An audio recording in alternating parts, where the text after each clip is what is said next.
你这什么表情啊？昨晚你跟他说什么了？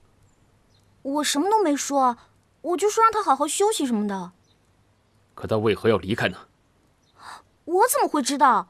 我本来还想跟他多说2句的，谁知道他没说2句就晕倒了。再说今天早上他为什么走，我怎么会知道？腿长在他身上，我又拦不住，真是的，莫名其妙。晕倒？你不跟他说什么，他会晕倒吗？他已经服了多日的药，已经好了很多，怎么会突然间就晕倒了呢？你这么说，是我把他气晕了，我把他赶走了。谢延琪，你还真看得起我呀！这个家是你的，就算我想赶，我有资格吗？怎么，你承认了？你还真的是想赶他走啊？尹清柔啊，尹清柔，你知道吗？5年前泰家几百口人，问斩的问斩，留边的留边，就剩她一个弱女子，她出去能干什么？就是出个3长2短，你承担得起这个责任吗？我凭什么承担责任？我是他什么人？你又是他什么人？我……延琪哥哥，你不要这样，真的不怪尹姑娘，她什么也没有说，是我自己胡思乱想的，怕影响你们的婚事，怕皇后娘娘不高兴，你莫要怪尹姑娘。用不着你跑在这里猫哭耗子假慈悲。慕容他是好意，你这是什么态度？你身体尚未痊愈，还是早些回屋休息吧。我不要紧，千万别因为我而影响到你们。尹姑娘，你千万别多想，延琪哥哥只是一时气愤着急，他绝对不是有意针对你，你千万别往心里去啊。延琪哥哥，好一个延琪哥哥，叫的还真亲切。对不起，对不起，我不是有意的，多年的习惯，一时改不过来。好习惯。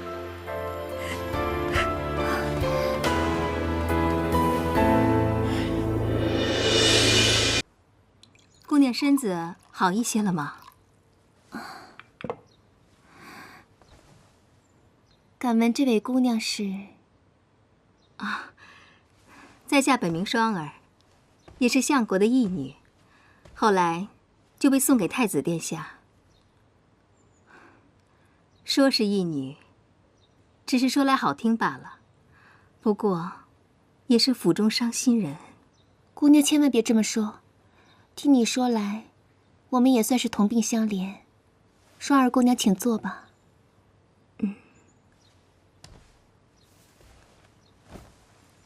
听姑娘说同病相怜，姑娘何出此言呢？姑娘之前的遭遇，我也听说了一些，也是为姑娘掬了一把泪啊。不过各中细节我还是不太清楚，姑娘若信得过我，大可与我聊一聊，我也好替姑娘分忧啊。怎么说，我们俩也同是天涯沦落人嘛。关于我的事情，不说也罢，说了反而会增添烦恼。要说烦恼，双儿如今在这府中的地位，也是不明不白的。本想等着太子妃入主，求个恩典出去，谁料世事偏不如人愿。不过姑娘不同啊，姑娘与太子殿下从小青梅竹马，情投意合，又有那一纸婚约，也算是在皇上面前过了明路的。如今姑娘平安归来，本应是名正言顺的太子妃，可如今却也是落了一个被逼离府。双儿姑娘千万莫要乱说，依允回来就是想再看看延琪哥哥罢了。至于那婚约之事，我也早就不做他想了。切，少在我孔双双面前来这套，你的演技哪还能有这个资格？还差得很呢。那是双儿唐突了，说错话了，还请姑娘不要怪罪。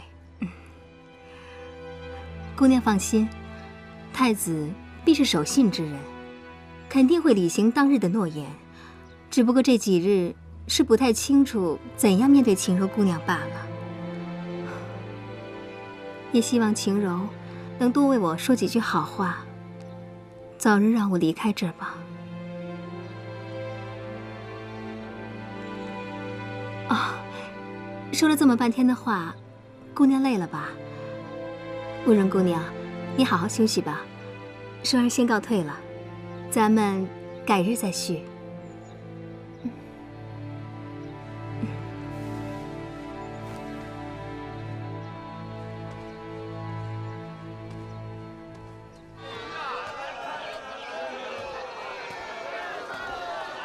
哎呀，死阿广！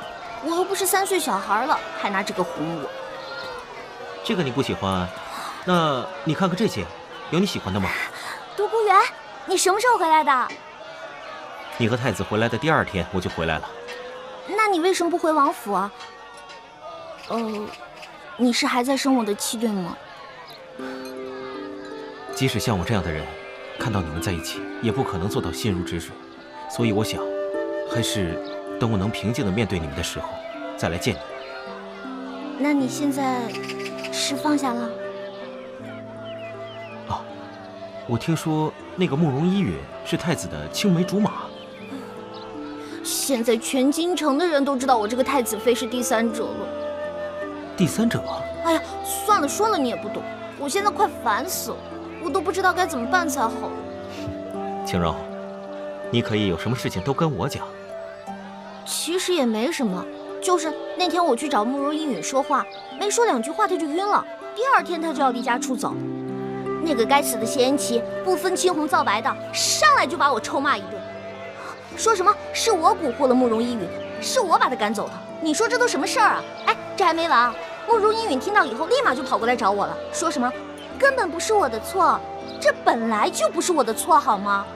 他这么一说，倒好像真是我的错了。哼，该死的小白花！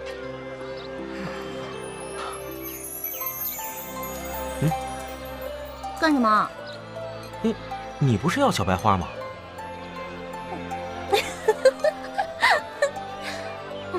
臭小白花，破小白花！好一朵美丽的小白花，好一朵美丽的小白花。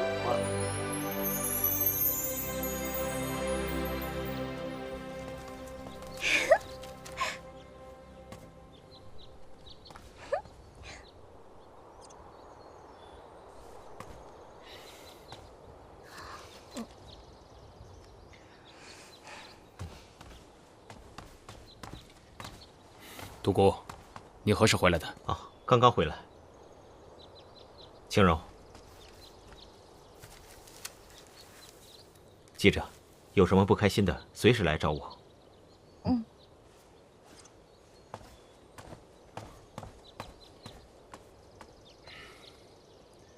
我等你好一会儿了。等我干嘛？哟，是怕我去找慕容姑娘吗？你放心。现在给我100个胆子，我都不会去找他的。我不是这个意思，我是想说，昨日有些过于急躁，语气偏重，希望你别多想。我应当相信你的。哟，您这是在跟我道歉吗？哎呦，小的可不敢，一定是听差了。太子爷，您辛苦了，小的呀就告退了。晴柔。现在不是说气话的时候，你也知道我不是这个意思。那你什么意思啊？我与那慕容依允虽曾有过婚约，但都是很久以前的事了，我们就不要再提了。毕竟我魏国门的王妃是你尹晴柔，我心中也只有你一个人。你放心，待她痊愈之后，我会好好找她谈谈，看看她日后作何打算。无论如何，我都会尽全力帮助他，起码让他日后不愁吃穿。这样一来，我也算做到善始善终了。其实我觉得你们真的应该好好谈谈，谈谈这5年内究竟发生了什么，谈谈这5年前他为什么不辞而别。等到真相大白了，你也了却了一桩心事。要不，就算他真的走了，这些问题也会横在我们俩之间。青柔，你当真支持我这么做吗？当然了，难不成你认为我是那种很无情、很冷酷、很无理取闹的人吗？当然不是，是我无情，我冷酷，我无理取闹。哟，你还挺上道的。要在我们老家，肯定有个叫琼瑶的阿姨特别喜欢你，说不定还会捧你做男主角呢。琼瑶？算了，不说这些了，你还是赶紧处理好你和慕容姑娘之间的事情吧。你放心，我一定会的。好了，那我先走了，拜拜。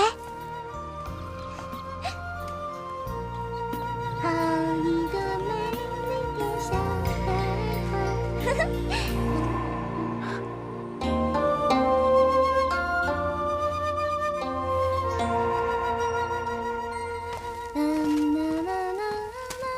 小姐，哎，喜儿，帮我拿个花瓶过来，我要把这些小白花插上。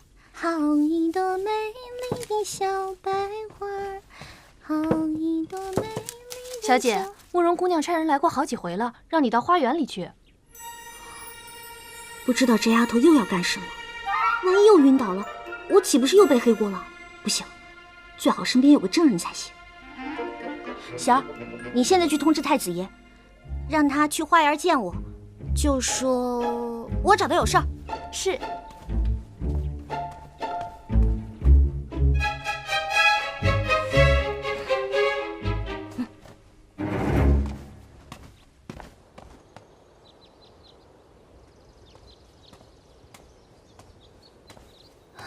尹姑娘，你来了。停，请稍等片刻，我们还有一位 VIP 贵宾呢。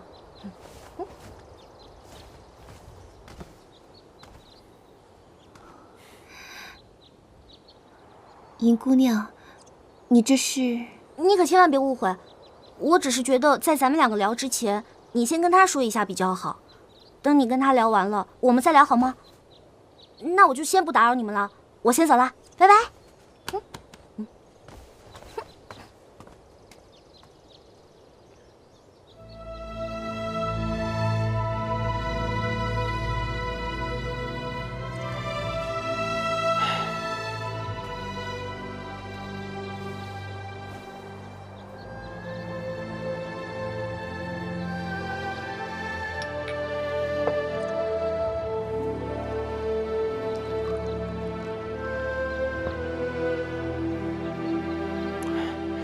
依云，自从5年前事发，我寻遍了天南海北，也寻不到你的踪迹。这些年，你究竟去了何处啊？当年，朝廷宣判我爹谋反之罪，可我爹为人忠厚，为朝廷忠心耿耿数10载。他是绝对不会做出如此大逆不道之事。当年，我也觉得慕容一家谋反之案颇有蹊跷。自那日判决之后，我一边寻找你的踪迹，一边暗中调查慕容一家谋反之事。唉，说来惭愧啊，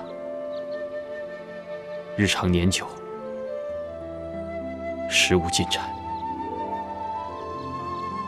还有，当年你慕容一家女丁皆为奴仆，为何唯有你一人的名字不见在册？此事是否另有他情啊？当年我慕容家被抄家时，我爹惨死，诸家丁皆流放边疆。我与母亲等女眷也都沦为奴仆。就在我收拾行装之际，突然来了一伙蒙面人，将我强掳了去。把我囚禁在西院的一处别院当中，月关就是5年。就在前些日子，我被囚禁的地方闯进了几个蒙面人，我便趁着混乱逃了出去。你是说，当年你被一伙蒙面人所掳？是。你可还记得这伙人当中，身上是否有些明显的特征？他们将我囚禁的这几年，1日3餐均从门缝投入，依云不曾与他们见过，只是什么？我曾与一人无意中交谈，他是京城口音。京城口音？你可还记得你被囚禁之地？大致方位还曾记得，位于京城的西郊。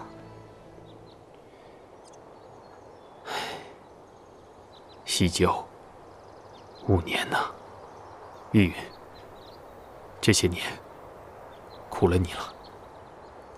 燕琪哥哥，你可曾知道我母亲的下落？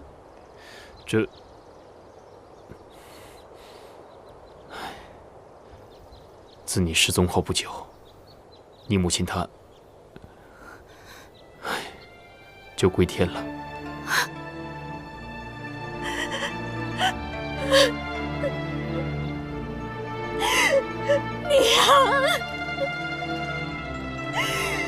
依云，既然水变，此事之中必有蹊跷。待我仔细查明真相之后，我必给你一个交代。燕琪哥哥，你可要替依云伸冤呐！依云，我必将还你一个公道。娘。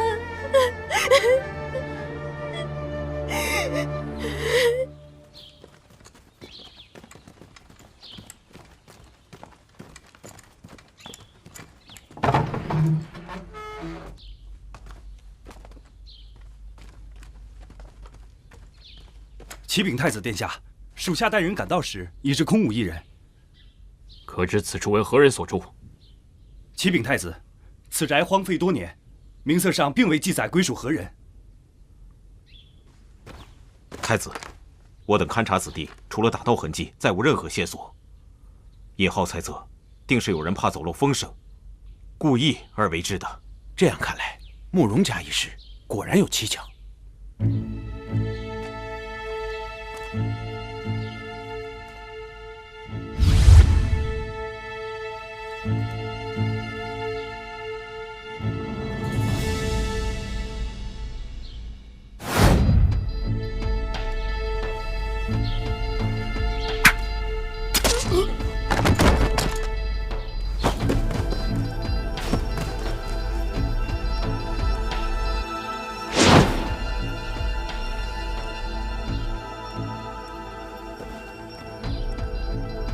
太子，宁浩，一定彻查此事，不可放过任何可疑之人。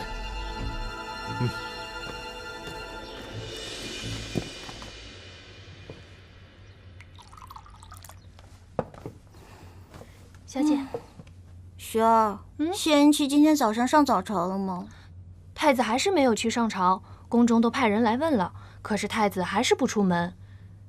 喜儿听宫里人说，皇上好像很不高兴。这个谢延琪，为了慕容依允，连魂儿都丢了。刚送走了一个杜嫣然，又来个慕容依允。我尹庆柔的命怎么这么苦？主子，现在可不是置气的时候，你马上就要成为太子妃了，得为太子殿下分忧啊。我就是咽不下这口气。不过照这么下去也不是个办法。是啊。bingo！ 对了，喜儿，你赶紧去帮我准备马车，我现在就要出门。啊？男神，未见其人，先闻其声，必定是女神来了。哟，看你这小嘴甜的。哎，庆柔，你还真把我这儿当自己家了，说来就来。那当然了，咱俩谁跟谁啊？尹兄，你这妹子真是越来越像你了。惭愧啊，惭愧。你惭愧什么呀？我丢你人啊？没有。哎，小四，说正事儿，我这次来是有事儿找你帮忙的。哦，所谓何事？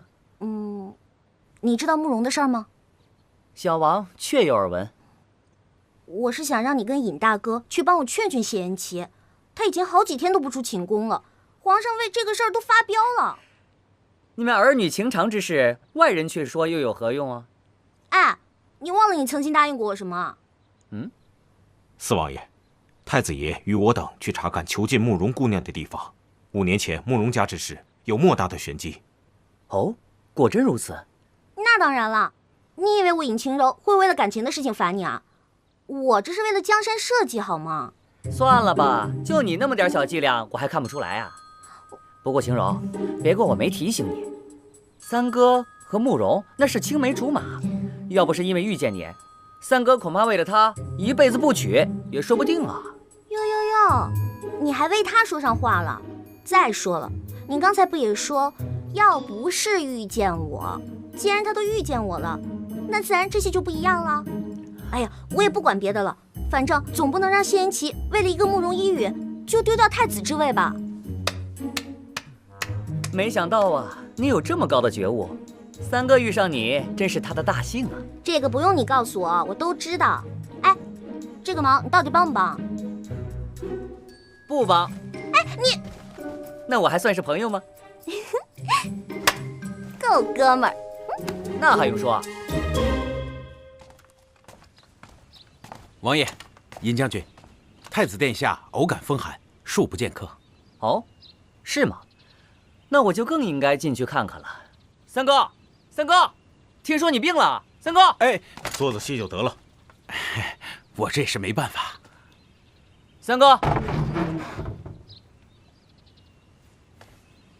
四弟，你这是何故啊？听说三哥身体抱恙，骨肉兄弟哪能不来探望？我已无大碍，你们回去吧。我看三哥身体确实无大碍，但恐怕内心有疾，有些事还望太子早下决断。日子久了，必生后患。为什么你们都要我早下决断？一屋不扫，何以扫天下？太子竟然连如此儿女情长之事都决断不了，优柔寡断，何德何能管理好我朝江山社稷呢？你，小弟仗义直言，还望三哥不要见怪。本王只是不想辜负任何人，不想任何人为我伤心罢了。哦，真是笑话！没想到太子竟然是如此软弱之人，真是让我大失所望。小弟告退。难道我谢延琪真是如此不堪之人吗？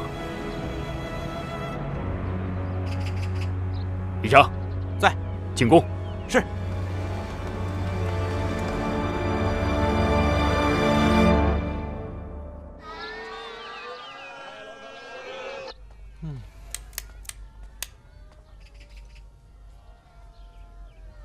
哎，算错了。哎呀，哎，行了，你就别算了。瞧你现在这精神头，就是别人把你给卖了，你还得替别人数钱呢。哎，阿寡，你还真是狗嘴里吐不出象牙，有你这么表示关心的吗？那你说，青柔，你要是心里烦呢，你就出去逛逛，这儿啊不用你帮手啊。哎，你们说，我这算不算是第三者啊？什么第三者呀？在这个年代没这个说法啊。就是，虽然说他们俩是先认识的，但是也不能永远把那块地儿据为己有啊。这个就跟上公共厕所似的，用完了把门一锁就据为己有，怎么可能？阿寡，你这比喻我怎么觉得有一股味儿啊？去，青柔，你现在可得打起精神来。你和那谢延琪是共患难过的，再怎么着也是你做大，他做小啊。哎，对啊，你看看现在这些大的都是怎么打小的了。我说你们俩都说了什么呢？还不快算账！慕容姑娘，身子可好一些了吗？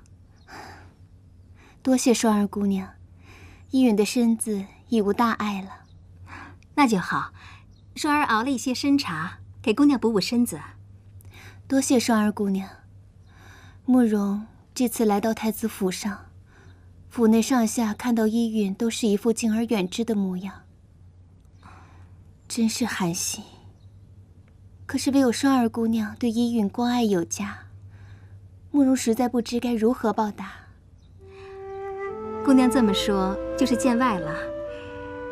我与姑娘都是苦命人，自是同病相怜。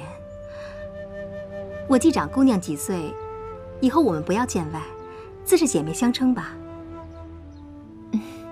姐姐说的极是。好妹妹，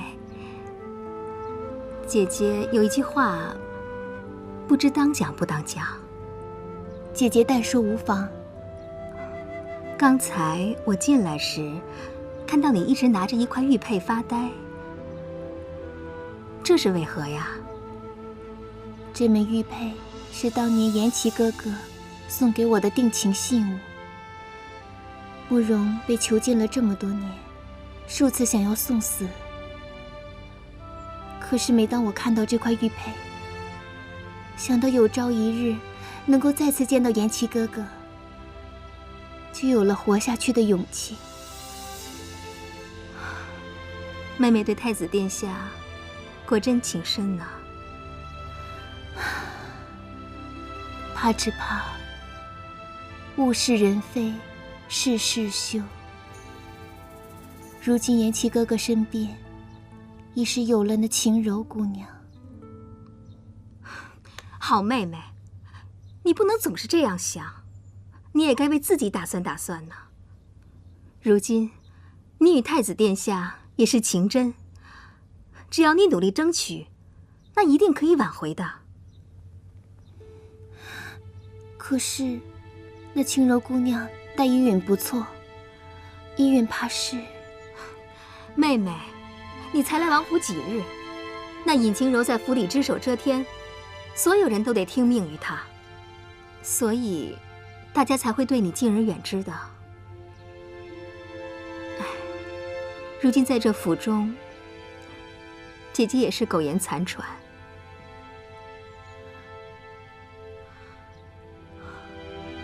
姐姐莫要伤心，那晴柔姑娘果真是如姐姐所说的吗？那还有假？好妹妹，你与太子殿下本就有婚约在先，如今你又平安归来，自然是要履行婚约的，任谁也不能说三道四啊。你说是不是这个理儿？这……妹妹，姐姐一定会帮你的。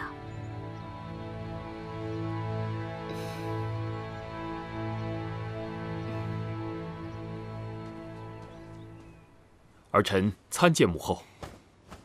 哟，是太子殿下，真是稀客啊！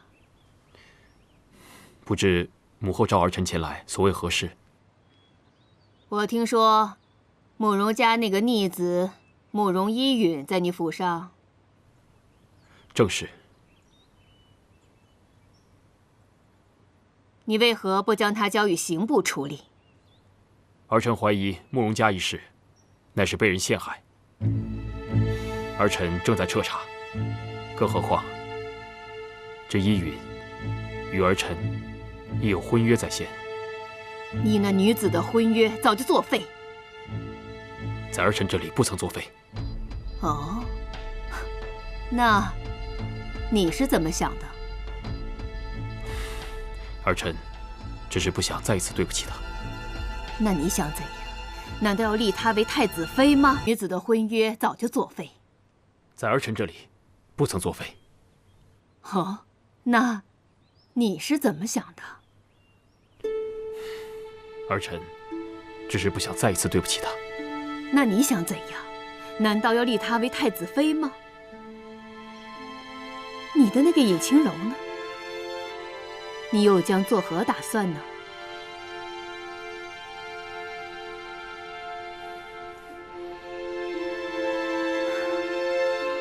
好了，朝廷政务繁多，慕容家的事，你就无需再查。至于那个慕容依允呢，容母后给他找一个好人家，好好照顾便是。母后所说的好人家，难道就是那西郊的荒村野宅吗？琪儿，你这话是何意？母后不让儿臣彻查慕容家一事，难道是其中有不可告人的秘密？大胆！你竟然敢怀疑母后栽赃慕容家！儿臣不敢。母后稍安勿躁，待儿臣详查清楚，自会水落石出。儿臣先行告退。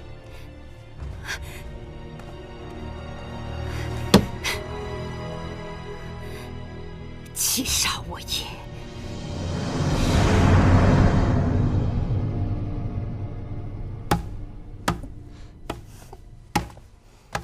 青柔，你怎么来了？我知道你今天心情很烦闷，所以啊，特地想要带你出去散散步。啊，没心情。是吗？嗯。我这里啊有一封给你的信。我的？嗯。我在你们这儿没朋友，谁会给我写信啊？哎，这写的什么呀？本来就看不懂繁体字儿，还写的歪歪扭扭的。这个呀，是长河村村民写给你的。嗯，他们感谢你当初救了他们全村人的性命，所以啊，邀请你再次去长河村做客。啊。不过，看你今天如此狼狈，又没什么心情，我看还是算了吧。谁说的？嗯，我现在烦得很，还不如出去散散心。走吧。走。嗯。神医，你来了！忘了我教你们什么了？要叫我美女，真乖。来，拿着分吧。哎呀，是恩人来了，神医来了，神医啊！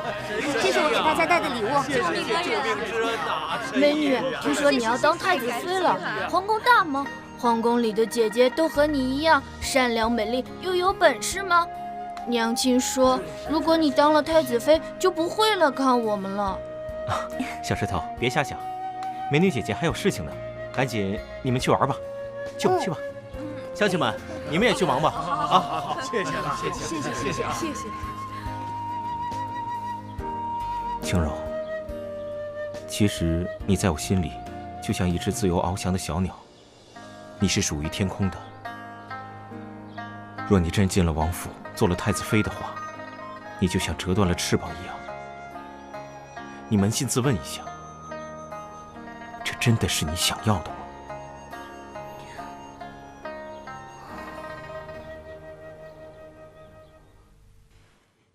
皇上，你在为何事而忧心呢？你看，妻儿近日监国，处理政事不周，众大臣都纷纷上书，谈及他的不是。原来是为这事儿。本以为妻儿最像朕，没想到他为这儿女情长之事，竟纠缠不清。现在不但监国不理，还把全部的精力都放在慕容家反叛一事的旧案上。臣妾也没有想到，妻儿她竟然会这么做。太年轻了，唉，做事不知分寸。皇上，皇上，来人呐，传太医！皇上，皇上，皇后，你这会儿不会说朕立太子有点过早了吧？不早，不早，皇上，早些发现问题所在，毕竟也是一件好事。说来，你我少年夫妻走到现在也有几十载了，一起养育了4个儿子，也实属不易。眼下，一儿竟先你我而去，妻儿身为太子，小儿虽小，他亦不要你我操心。反而哀家现在最担心的就是晨儿。我听说，晨儿最近在家闭门思过，低调行事，散尽家财，赈济灾民。我想，他的确反思了不少。有这种事啊？的确如此。皇上，何不再给他一次机会？他日在朝中也可助妻儿一臂之力呀。皇后说的也不无道理呀。晨儿毕竟是朕的亲骨肉，若他能真心悔过，朕不会不给他改过自新的机会。皇上，何不先恢复晨儿的亲王爵位，以观后效呢？皇后啊，朕再考虑考虑。你放心。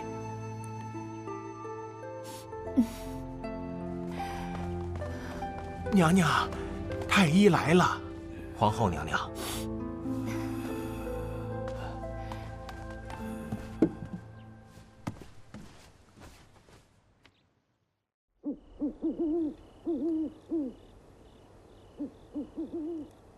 谢言辰他们竟然让我用慕容依允离间尹晴柔跟谢言齐，难道他们真的没有怀疑过我吗？不错，我是恨尹晴柔，不想让她得偿所愿嫁给谢言齐。但是，若是真的离间了尹晴柔跟谢言齐，那又怎么样呢？尹晴柔到最后还是会与我心上人一起双宿双飞的，那该如何是好啊？到时候我就一点机会也没有了。可若是不听杜应和谢言辰的话，我又能怎样呢？我又不是他们的对手。哎呀，孔双双啊，孔双双，快发挥你的聪明才智啊！快想个办法呀！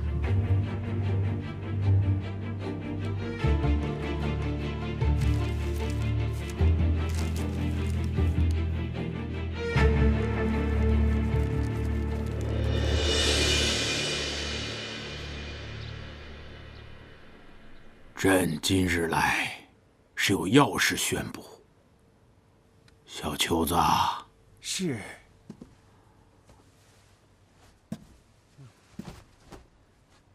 奉天承运，皇帝诏曰：即日起恢复二皇子凌晨王之封号，进御书房，协同太子处理朝政。钦此。此事不同，怎能这样？皇上，臣以为此举万万不可。哦，为何？天无二日，国无二主。皇上，您既已令太子监国，若再让其他王爷参与政事，实乃混乱朝纲之举啊！放肆！你竟敢这么跟皇上说话！无碍无碍，爱卿直抒胸臆，朕十分欣赏。朕要问问太子，儿臣在。朕命你二哥与你一起治理朝政，你可有异议呀？儿臣无异议。好，此事就这么定了。小秋子，传朕旨意，到凌尘王府宣旨吧。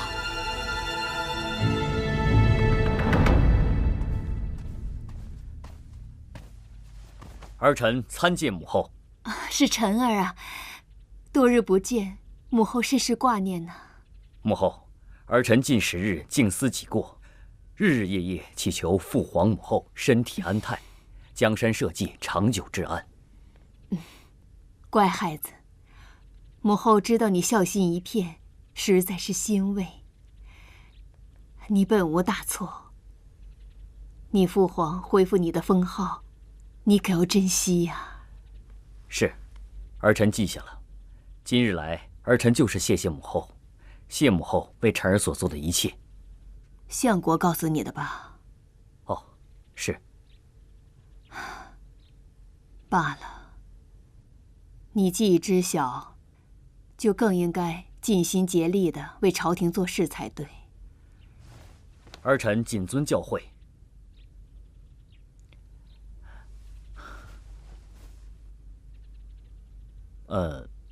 母后，儿臣有一事想问问。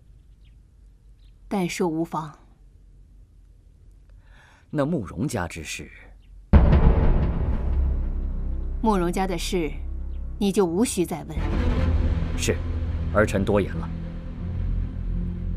你要知道，母后所做的事，都是为了你们几个弟兄的和睦。是，臣儿知道。若无他事，儿臣就先告退了，望母后保重身体。去吧。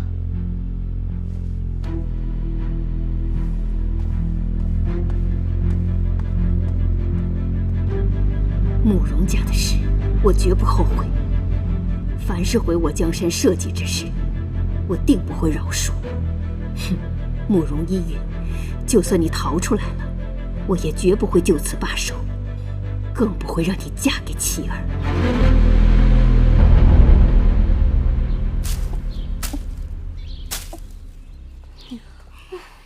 人家原配都回来了，也不知道是谁赖在这儿不走，这叫什么事儿啊？这不就是第三者插足吗？你说这到了古代，某些人也还是个做第三者的命，简直让人笑掉大牙。这不就是自己打自己的脸吗？哎，我记得之前某些人一直说最讨厌第三者什么的，如今呢？可悲呀，这不就是山水轮流转，你不转，我转呢？孔双双，你不用在这说风凉话，我从来没有做过违心的事儿。对，这人呐就得要脸，不能做了那啥，还得立牌坊，对吧？哎，孔双双，我是不想把你那些乱七八糟的事儿抖出来，你那些烂事儿比老太太的裹脚布还要烂还要臭。我告诉你，你要把我逼急了，我把你的事儿全抖出来，臭掉整条大街。哼！行，你等着，我让你煮熟的鸭子嘴硬。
你是谁？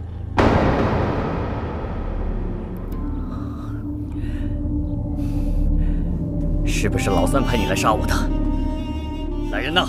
来人呐！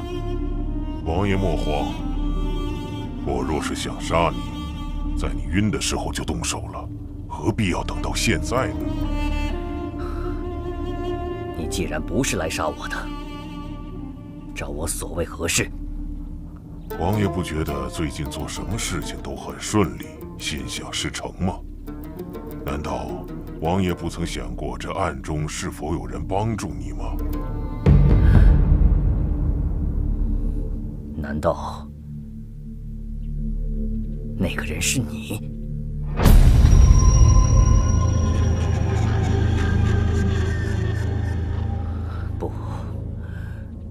不可能！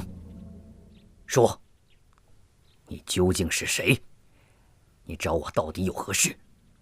慕容依允的出现，在时间上，王爷想过没有？为何恰到好处？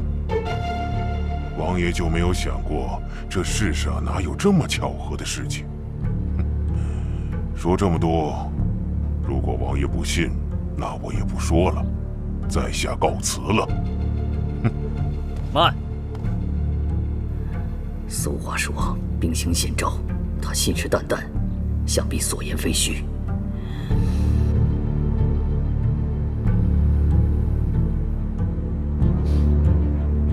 大侠莫要生气，本王只是有一事不明，你为何要与三弟对抗？我与谢延琪之间的事情，王爷还是不要多问了。你只要记住，你我协作，定当助你登上皇位。这话可不能乱说呀！王爷就不要在我面前装了。这是你在朝中党羽的名单，王爷看一看，是不是这些人？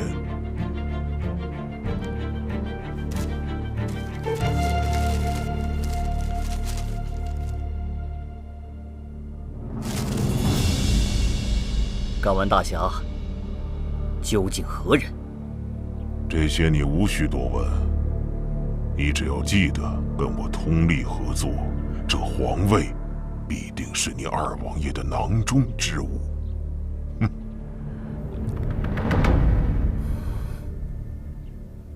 好，真是天助我也。话既然说到如此份上，本王就信你。那以你看来，接下来我该怎么做？王爷莫急，有什么消息我自然会通知你。哦，对了，还有一件事情。哦，请讲。双儿一直在听命于我，为我办事，还请王爷看在我的面子上，放过他一条生路。双儿是你的人，从什么时候开始的？就从你第一次见到他开始。此人究竟有何目的？竟然算计到此，本王需对他多些提防。既然大侠开口了，本王饶他一命便是。那在下先行谢过了，告辞。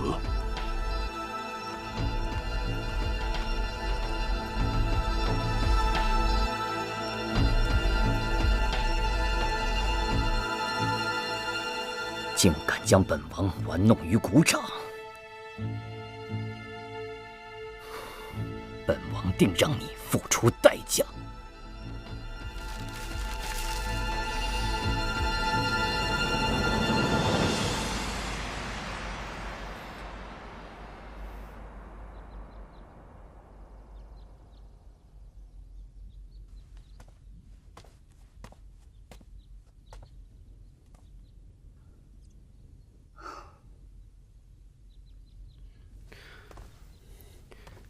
你来了。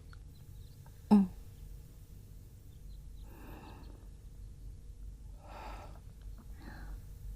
贤妻，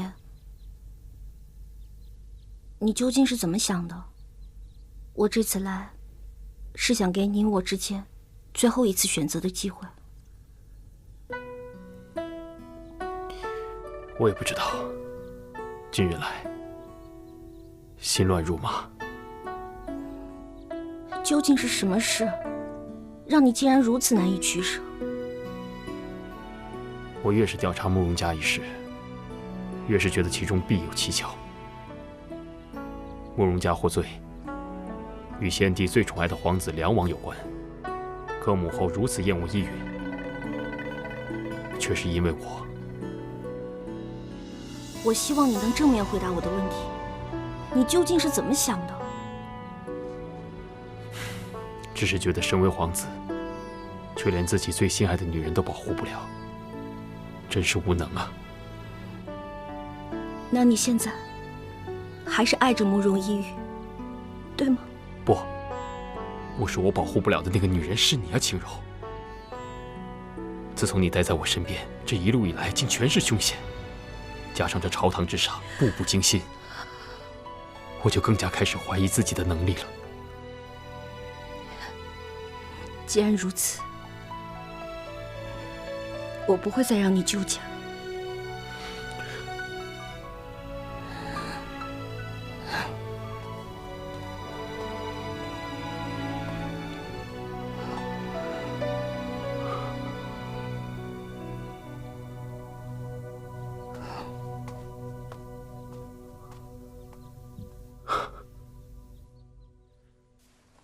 青柔，你决定了？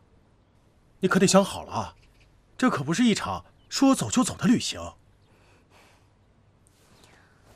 我决定了，此处不留爷，自有留爷处。可是我还是觉得太轻率了。阿广、大同，你们想，其实我们来到这个世界，冥冥之中，上天是有天意的。我承认，我也曾经幻想过，想要飞上枝头当凤凰。可是，自从慕容依允来了之后，我觉得一切都变了。他对谢言齐痴心一片，而我们又不属于这里。既然我们终究要走，我为何要耽误他们两个两情相悦呢？而且谢言齐他是个重情之人，我最佩服的就是他这一点。他现在一定十分为难，他不想让我们两个任何一个人受到伤害，我也不想让他为难。在外人看来，两个人都嫁他就是了。可是我毕竟是个现代人，我做不到与别人分享我的老公。我觉得爱一个人，就应该全心全意的。难道不是吗？唉，这样也好。哎，你如果不嫁给谢言齐了，那我们就进不了祠堂，那我们怎么穿越回去啊？我是这样想的，等他们成亲以后，我就去求谢言齐，让他放我们进宗祠一探究竟。但是如果他要是不答应呢？他要是不答应……哎呀，怕什么嘞？大不了到时候我造一架飞机，我们飞进去。你就吹吧，你怎么不说你造一个时光机，把我们穿越回去啊？好啦，以我对他的了解，他肯定会同意的。你来了。前几日我见过谢言琛了。也跟他说了你在为我办事，可谢言琛这个卑鄙小人，定然不会放过你。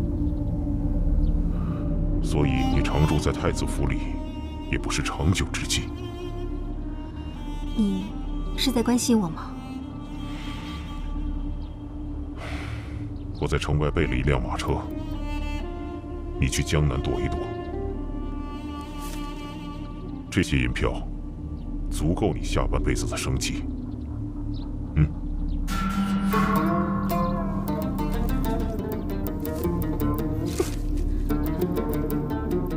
你这是干什么？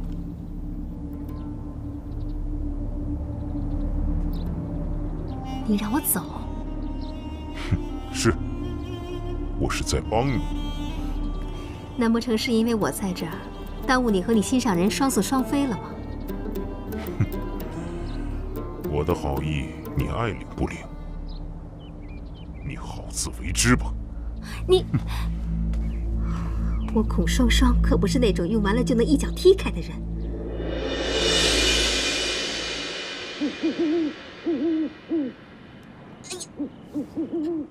哎呀！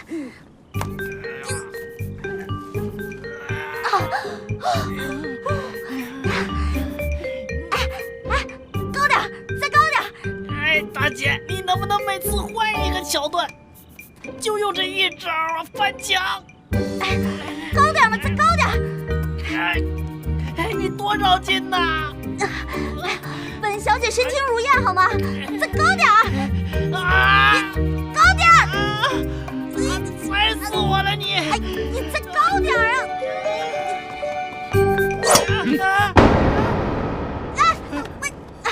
怎么了？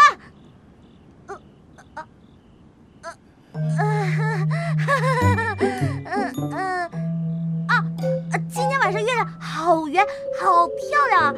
你们也来赏月的是吗？好巧啊！扶晴柔小姐下来。是。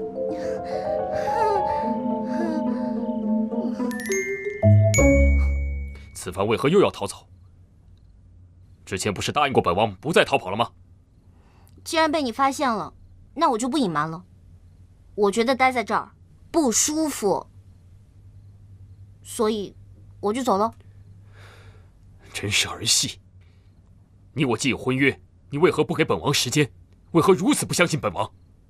没办法，感情破裂，不想待在这儿，跑了清静。堂堂太子妃竟说出如此混账话！等等，你打住！现在婚约未至，我还不是太子妃，你可别高抬了我，我受不起。你，反正不管你今天说什么，我都是要走的。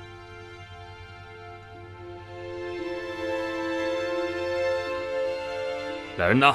在。将他带回房内，严加看管。大婚之前，不得踏出王府半步。是。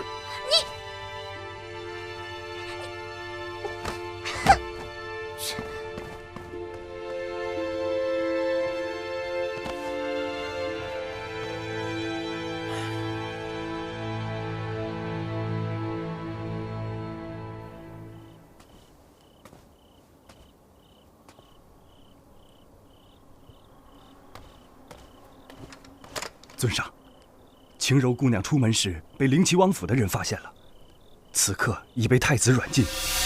他们人多势众，属下实在无法出手，属下告退。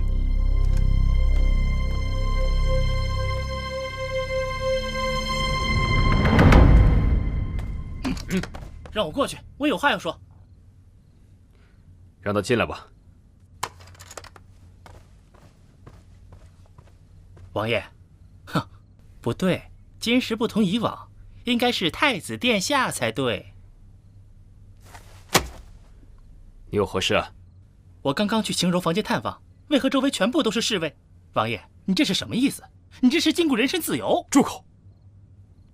本王没治你知情不报之罪，你竟敢先向本王来问罪！我有什么罪？晴柔要走，你为何不告知于我？哼！瞧你这话说的，腿是长在晴柔身上的，我拦得住吗？再说了，我跟晴柔是闺蜜，我怎么可能出卖我的闺蜜呢？你与晴柔同日来府，本王也早已把你当作自己人。阿广，我问你，晴柔此番为何又要逃走？哼，你们男人都是一个样。既然你拿我当自己人，我就问你一句：慕容和晴柔两个人，你怎么想的？放肆！哼，哟。这就放肆了，刚刚还说我是自己人呢，你这脸翻的简直比翻书还快啊！你干脆把我也一块关了吧，要不然我到处跟别人说去，你吃着碗里的，看着锅里的。你，哼，罢了，本王的事，你们不会理解的。有什么不理解的？二选一，这有何难？你既然选择了慕容，那青柔出走就顺理成章。你既然不让青柔出走，那就让慕容一人走啊！来人呐，在，给我押下去！哎，你至于吗？青柔为你做了这么多，你这么对她合适吗？啊！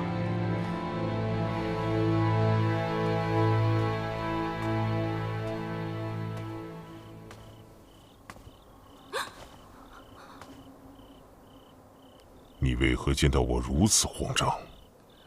是不是知道我要找你来算账？双儿不知道你在说什么。哼，青柔走的事情，是不是你跟谢延琪说的？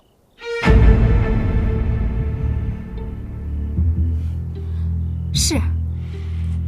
你竟敢坏我好事！明天你就给我离开王府，不然我必取你性命！你不会忍心杀我的。这只是给你一个小小的惩戒罢了，让你知道事情的轻重。我既然敢这么做，就必然留有后继。我若有什么不测，尹清柔就会收到一封密函。你想想，如果我死了，所有人都会知道你是怎样的人。到时候，谢延琪也会知道，是你千方百计地利用他身边的人陷害他多次。他一定不会放过你。你竟敢威胁我！哼，这不是威胁。正如你所说，你我各取所需。我是万人瞩目的大明星，又怎能甘居于人后呢？受人指使？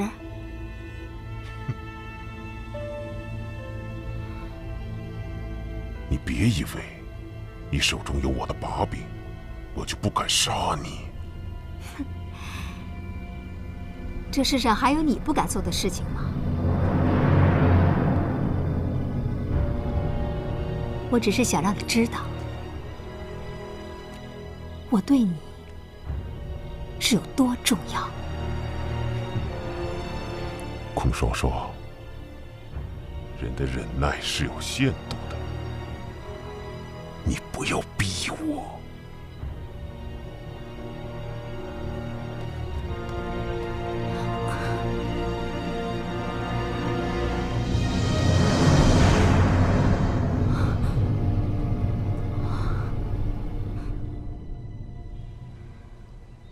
你父皇这几日抱恙在身，朝中形势可否安稳？儿臣尽心竭力，朝中十分安稳。只是，儿臣多嘴了。你不说，母后也知道。那些朝臣们都怎么说？朝臣议论纷纷，说太子大婚在即，收留罪臣之女，金屋藏娇，骄奢淫逸。琪儿，还是不懂你父皇的一片心呐。太子终究会明白的，儿臣也定当会辅佐三弟，不是太子殿下，请母后不要担心。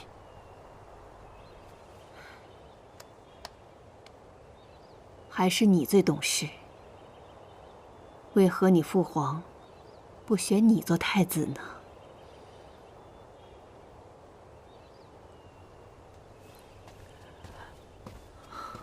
母后，父皇的身体近日可恢复些了。你父皇身体越来越差，已经卧床几日不起了。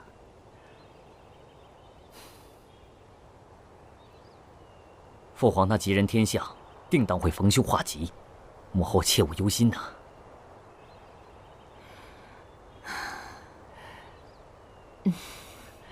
母后喝茶。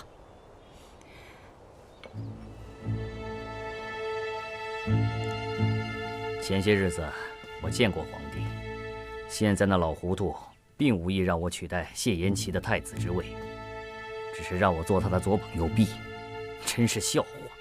我谢延辰文韬武略，哪一样不胜过那小子？怎肯甘居人后？那王爷您怎么想？你听说了没有？皇帝最近病情越发加重，估计那老东西也快完蛋了。若还不能改变他的主意，恐怕就真的完了。王爷说的极是。若先皇登基，王爷再动手的话，就极为被动。在下以为，我们应当先下手为强。没错，危机之际，也只能采取非常手段了，干脆杀进宫，逼那老家伙退位。